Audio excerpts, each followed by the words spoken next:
San Antonio es una ciudad apacible, a pesar de estar lejos del glamour y la estridencia de las grandes urbes norteamericanas. San Antonio se ha convertido en una de las capitales del básquetbol mundial. Y mucho tiene que ver con un hombre que llegó desde la Argentina para hacer historia grande en la NBA.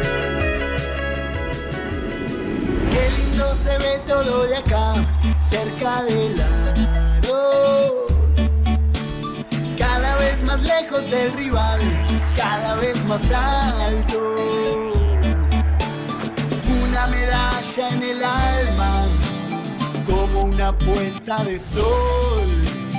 Una pelota naranja, pica en mi corazón.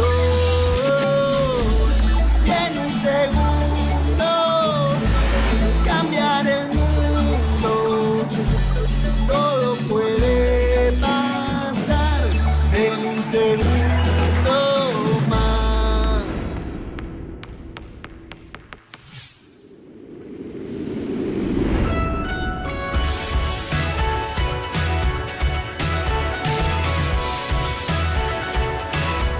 Hola. ¿Cómo va, Ale? ¿Cómo estás, Manu? Muy bien, muy bien. Gracias por venir a visitarnos. Y gracias por recibirme para charlar un poco, ¿no? Aquí nosotros repasamos la historia del básquetbol argentino y algunos personajes que construyeron esa historia. Y bueno, y sin lugar a dudas que vos sos uno de ellos. Y bueno, vamos a charlar un poquito de lo que fue tu brillante carrera, ¿no? O es. Exacto. Estoy cerca, pero tampoco tanto. Y es indispensable comenzar con tus inicios, a los que vos siempre te referiste como que en algún momento estaban signados por la frustración, por desilusiones. ¿De qué manera eso fue construyendo el jugador que fuiste después? La verdad que sí. No había tenido la posibilidad de festejar nunca un campeonato. Hablo de Bahiense del Norte, Liga Nacional, provincial, selección en un sudamericano. Y sí, lo tenía como una frustración o como algo que digo, bueno, por ahí no está en mí. Pero bueno, me hizo tener esas ganas y ese deseo de hacer lo posible para ganar, para sentir esas sensaciones.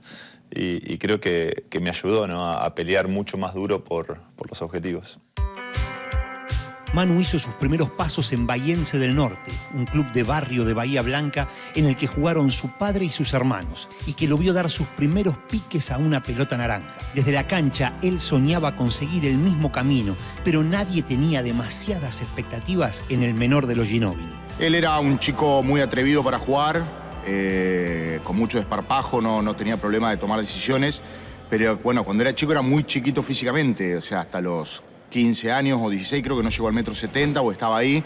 Pero bueno, él tenía mucho talento y mucha personalidad para jugar. No había muchas expectativas con Emanuel, porque Emanuel, su irrupción y su explosión fue un poco inesperada. Manu y yo éramos dos chiquitos muy bajitos que jugábamos bien, obviamente, pero que no había ningún tipo de expectativas. Me dicen que como que a mí me veían, ¿no?, como que podía llegar a ser o iba a ser un talento. Manu ni siquiera jugó en las selecciones de Bahía hasta los 15 años. O sea, era un buen jugador, pero no había ningún rasgo de grandeza en él como jugador, ¿no? Y era bastante pesado, insoportable. Sí. Yo convivía mucho en vacaciones con ellos. Y Emanuel era un llorón, estaba todo el día llorando, peleándose con los hermanos. Por supuesto que como era el más chico ligaba. Y era, durante un día, era escucharlo llorar 6, 7 veces constantemente. Él es un año más grande que yo, no coincidíamos mucho en las categorías menores, pero claro que se hablaba de los Ginóbili, porque en ese momento estaba Sebastián y Leandro jugando en Liga Nacional y había muchas esperanzas de que Manu pueda seguir los pasos de ellos. Él, muy obsesionado, se medía todos los días, se colgaba de la casa, hacía cualquier cosa. Y creo que hasta los padres lo vieron porque me acuerdo que Jorge, su padre, que en ese momento era presidente del club, tuvo una charla conmigo para decirme que no, Gabriel, vamos a que Manu se ponga a estudiar. Siempre fue muy buen estudiante, Manu. Y le digo, no, porque le va a costar, como los hermanos, viste que es muy chiquito, muy... Digo, sí, es chiquito. Ahora es chiquito, pero capaz que algo tiene que crecer, le digo, va a crecer. Tenía los datos de que mis 2 hermanos habían crecido tarde. Entonces yo sabía que iba a pasar, pero no veía la hora que pasara. Porque yo también quería jugar bien el fin de semana y cada vez me estaba quedando más chiquito y más débil físicamente y no veía la hora que pasara. Así que sí, no sé si todos los días, pero día por medio hacía que mi viejo me midiera ahí en la cocina para ver si había crecido algo. No solo eso, sino que a veces iba y me medía de mi abuela también, porque mi abuela tenía un mueble más bajo y lo podía marcar. Entonces le clavaba el cuchillo y iba marcando un poquito el mueble de mi abuela. Fue también en un receso de liga que vengo a Bahiense a entrenar. Paso obligado antes de venir al club era pasar por lo de los Ginóbili. Y claro, entro y se aparece Manu y medía 10 centímetros más de lo que le había visto la última vez, hacía 5 meses. Digo, pucha, ¿qué pasó acá? Entonces empezamos a entrenar, a entrar en calor y el tipo bandeja y la entierra hasta el codo. Y dije, impresionante. ¿Cómo fue esa decisión de querer ser jugador profesional, de vivir del básquetbol? ¿Y qué lugar ocupa la Liga Nacional en tu vida deportiva, ¿no? Yo iba a ver Estudiantes, no te digo todos los partidos, pero sí, un partido sí, un partido no. Tu familia basquetbolera influyó mucho en eso. Mi viejo muy basquetbolero, mis 2 hermanos mayores, 5 y 7 años mayores, ya jugadores de casi de primera, cuando yo tenía 10 años. Hasta los 15 yo te decía que por ahí quería ser contador o estudiar tal cosa. Ya a los 16 dije, no, yo quiero esto. Manu estaba convencido de que su destino era el de ser jugador profesional de básquetbol, pero ningún paso fue sencillo. El primer escalón era la Primera de Bahiense del Norte, el club de toda la vida, y le tocó defender esos colores en un momento traumático. Manu tenía 17 años cuando su Bahiense del Norte enfrenta al segundo de segunda, que era Puerto Comercial. Primer partido lo gana Bahiense como local, revancha el Ingeniero White, como se pensaba, duro, complicado. Gana Comercial, tercer partido en Bahiense. Comercial le llena la cancha, pero mucha gente de Ingeniero White a respaldarlo y se da lo impensado para Emanuel. Que en su cancha tenga que sufrir un descenso siendo tan joven y dando los primeros pasos en el tuteo a Primera División. El papá era el símbolo del club, Bahiense del Norte, el dueño del club, Bahiense del Norte. Vivía dentro del club, la media cuadra del club, los chicos todo el día en el club. Su padre estaba en Mar del Plata por cuestiones laborales. Lo primero que hace, llorando, lo llama al padre a Mar del Plata para pedirle perdón por el descenso. Manu estuvo llorando días. A pesar del difícil comienzo en Bahiense del Norte, la insistencia de Manu daría sus frutos. Raquel quería tener un hijo profesional. Universitario y profesional. No quería saber nada. Entonces Huevo aparece un día, es muy amigo Huevo de la familia, tradicionalmente, pero de años. Como Sebastián y Leandro, lo llevé a Quilmes, a Emanuel también lo voy a llevar. Y la madre decía, no, a este no le vas a cagar la vida, no, este va a ser contador. Digo, gorda, olvídate, no, este va a ir también. No, este no, este va a estudiar. Le gustaba, no tenía problemas que jugara en Bahiense, pero ella quería que fuera un part-time. Ella quería que fuera un título, que tuviera un título. Mis 2 hermanos ya eran profesionales, se habían ido lejos. Y bueno, mi hija no quería perder al más chiquito. Y con el padre, que es básquetbol el padre, trabajaba en Nobleza Picardo y siempre a las 2 de la tarde nos hablamos todos los días de la vida. Y bueno, y decidimos, lo vamos a fichar. Y lo fichamos. Y después le dijimos a Raquel. Cuando a nosotros nos tocó ir, el requisito indispensable era terminar el secundario. Pero bueno, tanto Leandro, que era de marzo, como yo, que era de junio, entrábamos en el ciclo lectivo anterior. Entonces Manuel es de julio, entonces ya su posibilidad sería a los 19 años y él ya se veía como perdía la etapa esa de juvenil. Y bueno, tuvo que convencer a mi madre de sacar ese requisito y fue complicado. La verdad que fue de insistir por medio de mi papá también. Y de hecho fuimos en auto hasta La Rioja y las 15 horas que duró el viaje fue tratando de convencerme de que volvernos para atrás. Y cuando llegó, esos 1.530 kilómetros que hizo de Bahía, 1.500, me dijo, no te lo voy a perdonar nunca más. ¿Y cómo influye la Liga Nacional en vos? Porque más allá de todo, vos te fuiste de la Liga siendo ya una figura, un jugador que habías explotado ya en el profesionalismo. Mira, claro, yo me fui primero a los 18 años a La Rioja, siendo aún muy frágil físicamente. O sea, yo en Bahía estaba jugando bien, en las divisiones formativas y demás, pero todavía no estaba preparado.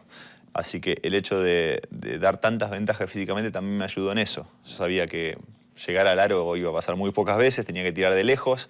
Así que el primer año fue de transición, de adaptarme a jugar con hombres, realmente hombres todos, más grandes que yo, más fuertes que yo, más rápidos que yo, que saltaban más que yo, todo.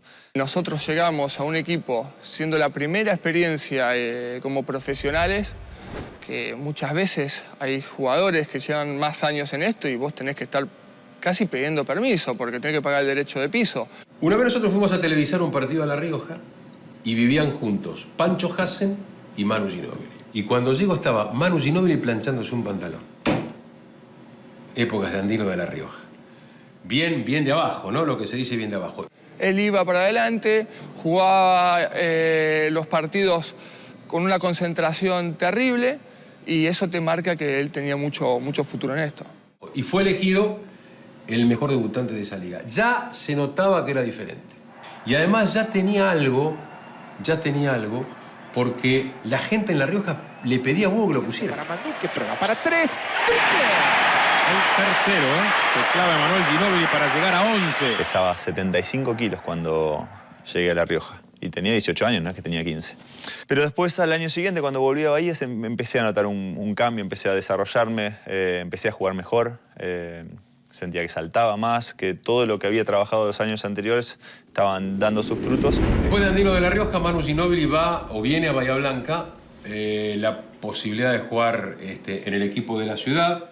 Era muy diferente, físicamente había crecido mucho y no me olvido más que el primer entrenamiento de esa liga cuando vino Sebastián Ginóbili, su hermano, de Roca, que lo habíamos contratado. Cuando terminó la primera práctica y se queda jugando un 1 contra 1 con Pancho Hassen, Sepo se sienta, nosotros nos habíamos quedado sentados como ahora, como en un banco, y me dice, ¿hace cuánto que cambió? Le digo, ¿quién? Manu. En mi primer año de estudiante, sobre el final, empezó a cambiar un poco la situación. Empecé a desarrollarme, empecé a ganar confianza. Hubo un cambio de entrenador en Estudiantes, vino Zeta Rodríguez, que me empezó a dar muchísimo protagonismo y creer mucho en mí. Eso me dio mucha confianza.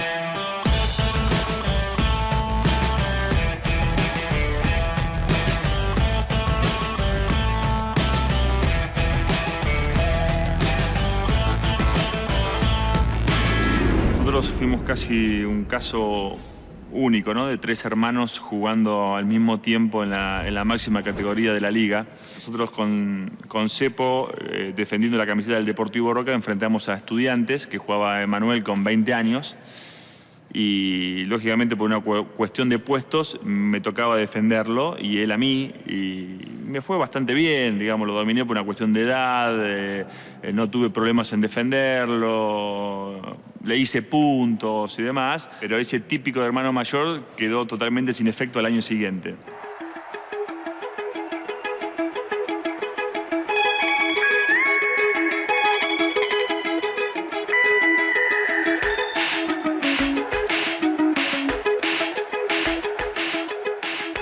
Él jugaba con Sepo en Estudiante de Bahía Blanca y yo jugaba en Comodoro. Y me pegó un baile impresionante. No a mí, a todos. Digamos, era indetenible de la forma que lo quieras defender, de a 1, de a 2, de a 3. Físicamente era un caballo, penetraba y no teníamos que correr porque te la enterraba en la cabeza. La verdad que fue una experiencia única haber compartido una temporada con él, porque bueno, ya a pesar de ser mi hermano, me daba cuenta de las cosas que podía hacer. Te dabas cuenta que ya había excedido el nivel de la Liga Nacional y que estaba para otras cosas. Definitivamente al segundo año volví de jugar en Australia un Mundial Juvenil, que para mí también fue muy importante. Y sí, en el 97 y ya en el 98, inicio del 98, ya me di cuenta que estaba para algo más y que había cambiado mucho tanto en mi cuerpo como en mi cabeza. A pesar de ser uno de los jugadores más destacados de la liga, Manu no pudo llevar a su equipo a conseguir el título nacional. Los inicios basquetbolísticos de Emanuel Ginóbili estuvieron signados por el deseo de triunfar, pero los sueños muchas veces se chocaron con la realidad. Los obstáculos y la frustración fueron la constante de aquellos años. Suficientes golpes para noquear a cualquiera, pero Manu no era uno más. Su mente se hizo fuerte en la adversidad y se dispuso a cumplir todos sus sueños. Tu llegada a la selección se produce a través de tus buenas actuaciones en Estudiantes de Bahía Blanca, ¿no? Claro, para mí eso también fue enorme. Yo cuando terminó esa liga del 98, yo ya sabía que me quería ir y estaba decidido a irme. Era cuestión de ver a dónde. Yo ya sabía que me quería medir con mejores rivales, con la mejor competencia posible. Ya tenía el pasaporte italiano en mano. Pero todavía era un chico con 1.000.000 de dudas como todo el mundo. Pero el día que me encuentro a Julio y me dice que iba a jugar el Mundial, yo no podía creer. En el torneo de Melbourne del 97, con los cachorros de Julio Lamas, yo siempre digo que es un poco el nacimiento de la generación dorada, ¿no? Porque ahí se empieza a cimentar la base del equipo que vino posteriormente. Jugamos ese año el premundial y jugamos el Mundial Sub-22 con todos los jugadores que después fueron la generación dorada. Y es un poco en el 97 que nace o se hace el pacto de la que es hoy la generación dorada, ¿no? Ese torneo significó mucho porque ya ahí empieza a ser escauteado Manu Ginóbili. Ya ahí empieza a ser conocido a nivel internacional. Y ahí empieza Manu también a volcarse a jugadores con los cuales iba a desarrollar una carrera impresionante en la selección argentina. Es decir, empieza a gestarse él como pieza preponderante de un equipo. Termina siendo cuarto casi por accidente, porque pierden la semifinal la pierden con una bomba, un triple en la hora. Incluso hay un periodista de Córdoba que tenía un video grabado de ese partido en semifinales con Australia, que lo está festejando. Creo que faltan 50 segundos y dice, pasamos a la final, esto va a ser histórico, y pum, y pam, y un montón de cosas.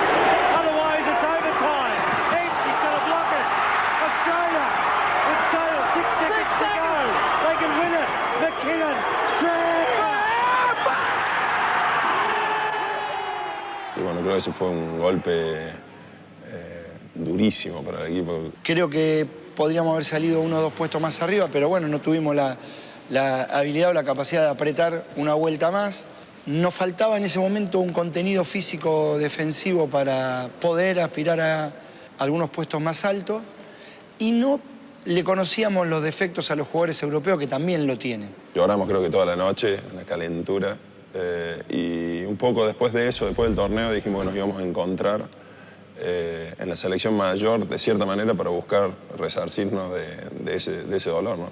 Luego de una derrota impensada y dolorosa, el camino hacia la selección mayor empezó a despejarse, pero nada había sido fácil hasta el momento y tampoco lo sería ahora. Con el tema de la inclusión de los jóvenes, yo me daba cuenta que teníamos entre manos un grupo de jugadores que estaba para más, que podían hacer cosas importantes, pero no me imaginé que tanto. No podía creer, había sido un mes muy duro de estar en la preselección, de pensar que quedaba fuera un día, otro día adentro, otro día afuera, y faltaban 24 horas para irnos para New York, para los Juegos de la Buena Voluntad, y todavía no sabía si quedaba o no. En ese momento, el ambiente periodístico criticaba la inclusión de Ginóbili y por qué no iba Campana por él. Y bueno, el día que me encuentro ahí a Julio y me confirman el equipo, no, la verdad que fue espectacular. Espectacular y realmente me hizo muy bien también, ¿no? En el 98 ya estaba llegando Fabricio, el Manu, estaba el Puma, Montecchia también. Yo creo que para un técnico, cuando vos tenés un jugador que viene de abajo y es mejor que el que está, no es feo el cambio, porque ya es por naturaleza que se va a cambiar.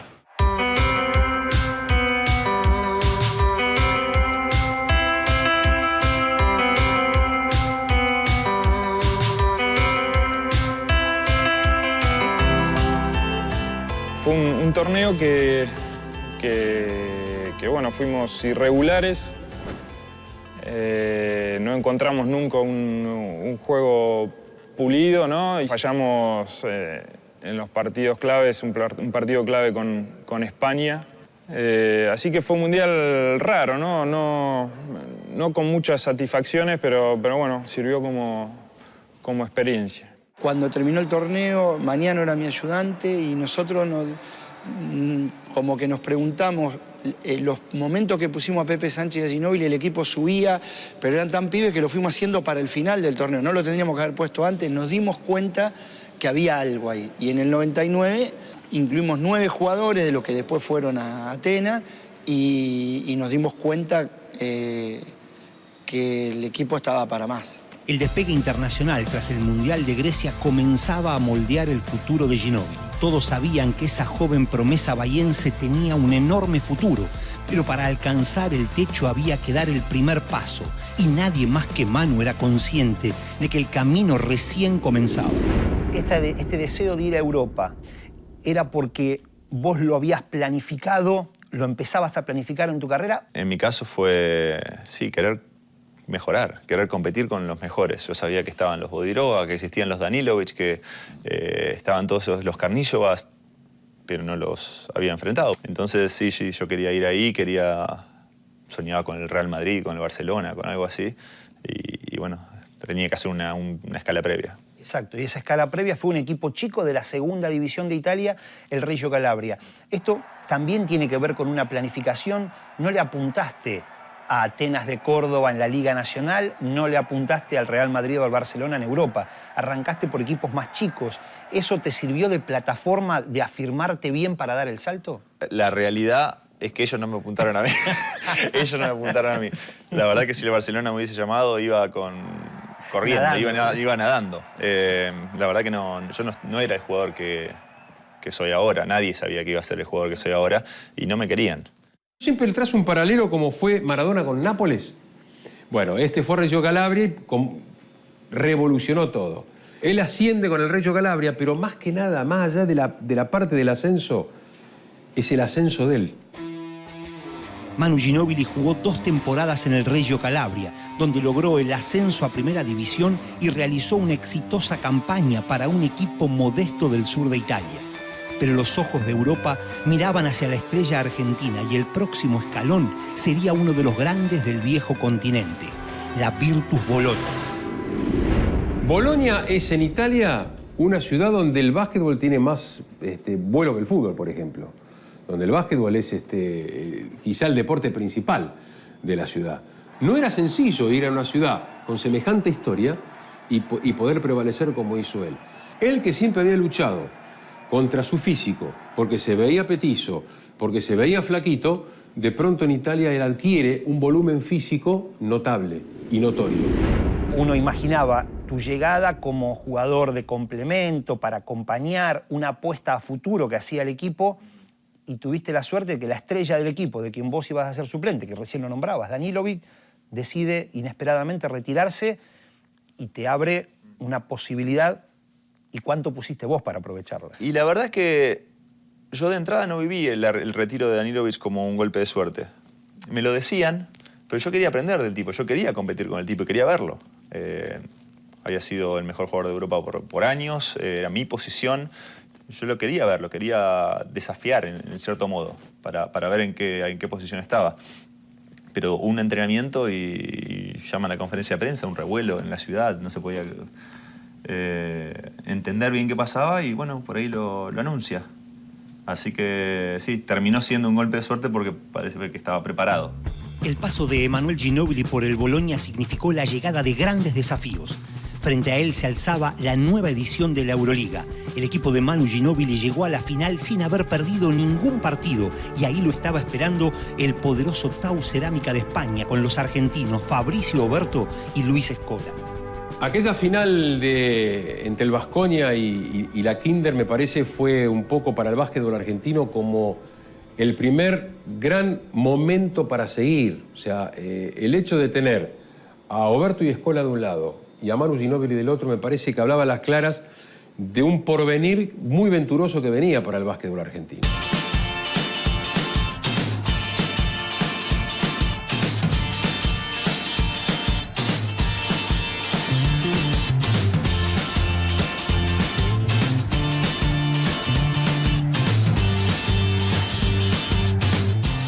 La termina ganando la Kinder en una serie que se definió al mejor de 5, con un Manu Ginóbili descomunal, ya destacado, ya figura en Italia.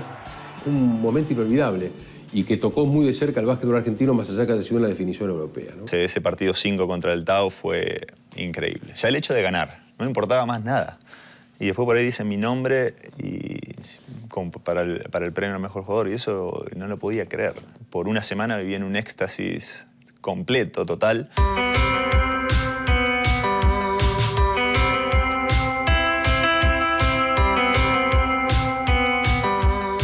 Da la sensación que la serie final de la Euroliga fue como el impacto, ¿no? El donde había que pegar y vos pegaste, y eso fue el trampolín definitivo. Sí, sí, sin dudas.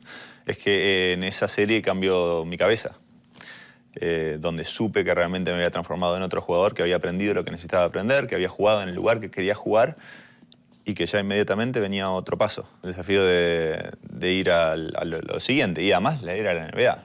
Así que, pero sí, estaba listo, porque llegado el caso, como decimos siempre, no me va bien, bueno, me pegaron una patada en el culo y me vuelvo.